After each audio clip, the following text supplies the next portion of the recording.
Bonjour et bienvenue à tous.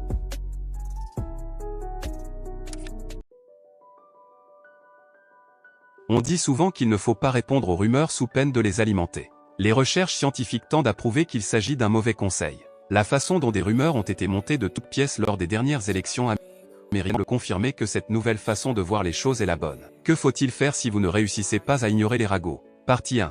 Ne faites pas l'idiot. Ne faites pas comme si vous n'aviez absolument aucune idée de ce que les gens disent sur vous. En voyant que vous faites comme si vous n'étiez pas au courant, les gens risquent de penser que les rumeurs sont fondées. Il est parfaitement inutile de faire comme si vous étiez le seul à ne jamais avoir entendu les ragots que tout le monde connaît à l'école ou au bureau. La première étape pour gérer une rumeur vous concernant, c'est de reconnaître qu'elle existe. Si quelqu'un fait allusion à la rumeur, vous pouvez lui dire « j'ai entendu ce qui se dit » ou « je sais ce que les gens disent de moi ». Mieux encore, vous pouvez prendre les mauvaises langues de vitesse. Si vous savez qu'une rumeur nauséabonde est en train de se répandre à toute vitesse à votre sujet, vous pouvez même en parler à des personnes qui n'en ont pas encore eu vent. Il y a plus de chances que ces gens soient de votre côté si c'est vous qui avez rapporté la rumeur que si c'est les bruits de couloir qui le leur apprennent. Partie 2.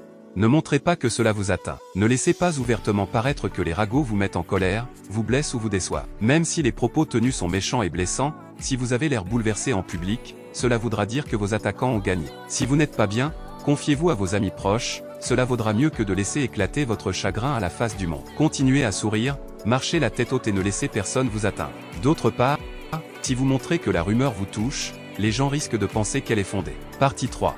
Ne combattez pas le mal par le mal. Même s'il peut être tentant de contrecarrer une rumeur en lançant une autre, vous devez être au-dessus de cela et ne pas tomber dans la mauvaise habitude des cancans. Vous pourriez évidemment raconter quelque chose sur la personne qui a initié la rumeur vous concernant ou raconter quelque chose qui n'a rien à voir, simplement pour détourner l'attention. Mais en faisant cela, vous risquez d'empirer encore les choses et d'avoir l'air aux abois. Vous ne vaudrez alors pas mieux que celui ou celle qui a initié la rumeur. Souvenez-vous toujours que vous devez sortir grandi de cette épreuve. Vous voulez que les gens vous respectent et pensent que vous valez la peine d'être connu. Si vous ne voulez pas perdre le respect que les gens avaient pour vous avant que la rumeur ne se répande, vous devez continuer à marcher la tête haute, plutôt que de vous dire « Puisque je ne peux pas lutter, je vais faire comme eux ». Cette réaction ne vous mènera nulle part. Partie 4. Parlez à un adulte ou à quelqu'un qui a de l'autorité si c'est nécessaire.